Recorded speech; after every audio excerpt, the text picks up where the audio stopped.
So hi guys, welcome back to my YouTube channel. It's Nivedita world. So ನಾನು ಇವತ್ತು vlog ಏನಕ್ಕೆ ಮಾಡ್ತಿದ್ದೀನಿ ಅಂತ ಅಂದರೆ, ನಾಳೆ ನಮ್ಮ ತಾತ ನಮ್ಮ ಅಜ್ಜಿದು ಪೂಜೆ ಇದೆ. ಸೊ ಅದಕ್ಕೆ ನಮ್ಮ ಮನೇಲಿ ಯಾವ ಥರ ನಾವು ಪದ್ಧತಿಯಿಂದ ನಮ್ಮ ಅಜ್ಜಿ ನಮ್ಮ ತಾತಗೆ ಪೂಜೆ ಮಾಡ್ತೀವಿ ಅಂತ ಅನ್ನೋದನ್ನು ನಾನು ನಿಮಗೆ ತೋರಿಸ್ತೀನಿ.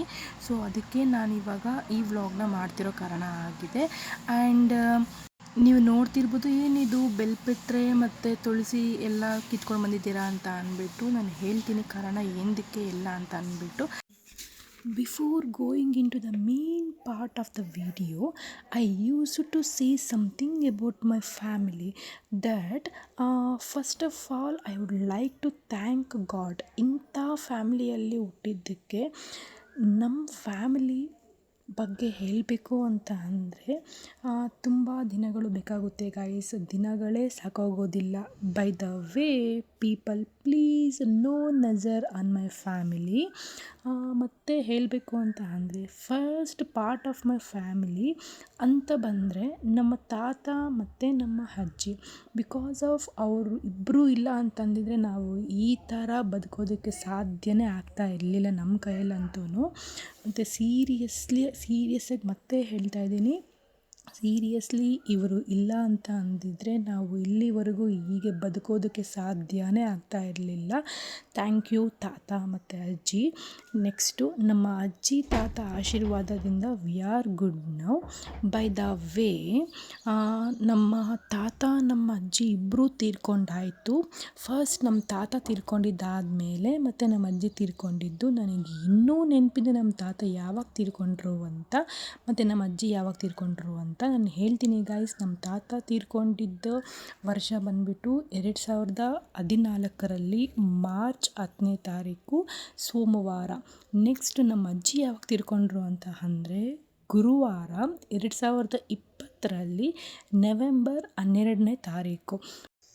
ಇದೆಲ್ಲ ಆದಮೇಲೆ ಇಯರ್ಲಿ ನಾವು ನಮ್ಮ ತಾತ ನಮ್ಮ ಅಜ್ಜಿಗೆ ಪೂಜೆಯನ್ನು ಸಲ್ಲಿಸ್ತೀವಿ. ಆ ಪೂಜೆ ಅಂತ ಅಂದರೆ ಏನು ನಿವೇದಿತ ಪೂಜೆ ಅಂತಿದ್ದಾಳೆ, ಇಯರ್ಲಿ ತಿಥಿ ತಾನೇ ಮಾಡ್ತಾರೆ ಅಂತ ನಿಮಗೆ ಡೌಟ್ ಬರ್ಬೋದು.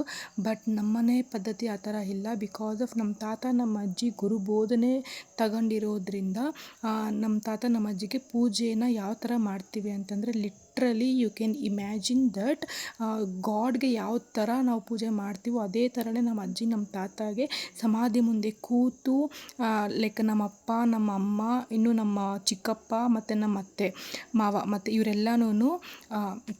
ಇವರೆಲ್ಲನೂ ಕತ್ತಿಗೆ ಹೂನಾರ ಹಾಕ್ಕೊಂಡು ಲೈಕ್ ದೇವ್ರಿಗೆ ಯಾವ ಥರ ಪುಷ್ಪವನ್ನು ಸಮರ್ಪಣೆ ಮಾಡ್ತಾರೋ ಅದೇ ರೀತಿ ನಮ್ಮ ತಾತ ನಮ್ಮ ಅಜ್ಜಿ ಮತ್ತು ಕಲಶ ಇಟ್ಟಿರ್ತೀವಿ. ಆ ಕಲಶದ ಮುಂದೆ ನಮ್ಮ ಫ್ಯಾಮಿಲಿ ಎಲ್ಲ ಕೂತು ಕತ್ತಿಗೆ ಹೂನಾರ ಹಾಕ್ಕೊಂಡು ದೇವ್ರಿಗೆ ಯಾವ ಥರ ಪುಷ್ಪವನ್ನು ಸಮರ್ಪಣೆ ಮಾಡ್ತೀವೋ ಅದೇ ರೀತಿ ನಮ್ಮ ತಾತ ಸಮಾಧಿ ಮತ್ತು ನಮ್ಮ ಅಜ್ಜ ಸಮಾಧಿಗೆ ಪುಷ್ಪಗಳನ್ನು ನಾವು ಸಮರ್ಪಣೆ ಮಾಡ್ತೀವಿ. ಪುಷ್ಪಗಳು ಅಂತ ಅಂದಿದ ತಕ್ಷಣ ನಾವು ಫಸ್ಟ್ ಮೇನ್ ಥಿಂಗ್ ಏನಿರಬೇಕು ಅಂತ ಅಂದರೆ, ಫಸ್ಟ್ ಹೂವು ಬಂದುಬಿಟ್ಟು ಫಸ್ಟ್ ಥಿಂಗ್ ಏನಂತ ಅಂದರೆ ಬಿಲ್ಪತ್ರೆ ಮತ್ತು ತುಳಸಿ, ಇವೆರಡೂ ಜಾಸ್ತಿ ಇಂಪಾರ್ಟೆಂಟು ನಮ್ಮ ಪೂಜೆ ಒಳಗಡೆ. ಸೊ ಮತ್ತು ನನ್ನ ಕಸಿನ್ಸ್ ನನಗೆ ಹೇಳಿದ್ರು ಈ ಥರ ವೀಡಿಯೋಸ್ ಆಗಬೇಡ ಅಂತ ಹೇಳಿದ್ರು. ಬಿಕಾಸ್ ಆಫ್ ಯಾರೂ ಹಾಕಲ್ಲ ಈ ಥರ ವೀಡಿಯೋಸ್, ನೀನು ಎಂದಕ್ಕೆ ಹಾಕ್ತೀಯ ಅಂತ ಅಂದ್ಬಿಟ್ಟು. ಬಟ್ ನನಗೆ ಏನು ಥಿಂಕಿಂಗ್ ಇತ್ತು ಅಂತ ಅಂದರೆ, ನಮ್ಮ ಪದ್ಧತಿಯನ್ನು ಮತ್ತು ನಮ್ಮ ಫ್ಯಾಮಿಲಿ ಬಗ್ಗೆ ನಾವು ಯಾವ ಥರ ಮಾಡ್ತೀವಿ ಪದ್ಧತಿಯಿಂದ ಪೂಜೆಗಳನ್ನ ಅಂತ ಅಂದ್ಬಿಟ್ಟು ನಿಮಗೆ ಶೇರ್ ಮಾಡಬೇಕು ಅಂತ ಅನ್ನಿಸಿ ನಾನು ಈ ವಿಡಿಯೋನ ಮಾಡ್ತಾಯಿದ್ದೀನಿ. ಇನ್ನು ಯಾವುದೇ ಉದ್ದೇಶ ನನಗಿಲ್ಲ. ನೆಕ್ಸ್ಟು ನಿಮಗೇನಾದರೂ ನಾನು ಮಾಡಿರೋ ಅಂತಹ ಈ ವ್ಲಾಗ್ ನಿಮಗಿಷ್ಟ ಆಗಿದ್ದಲ್ಲಿ then don't forget to like, share and comment. ನನ್ನ ನೆಕ್ಸ್ಟ್ ವ್ಲಾಗ್ ಯಾವ್ದು ಬೇಕು ಅನ್ನೋದನ್ನು ನೀವು ನನಗೆ ಕಮೆಂಟಲ್ಲಿ ತಿಳಿಸ್ಬೋದು. ಈಗ ನಾವು ವಿಡಿಯೋಗೆ ಹೋಗೋಣ. ಯಾವ ಥರ ಆಯಿತು ಪೂಜೆ ಅಂತ ನೋಡಿಬಿಡೋಣ ಗೈಸ್. ಬನ್ನಿ ವಿಡಿಯೋಗೆ ಹೋಗೋಣ.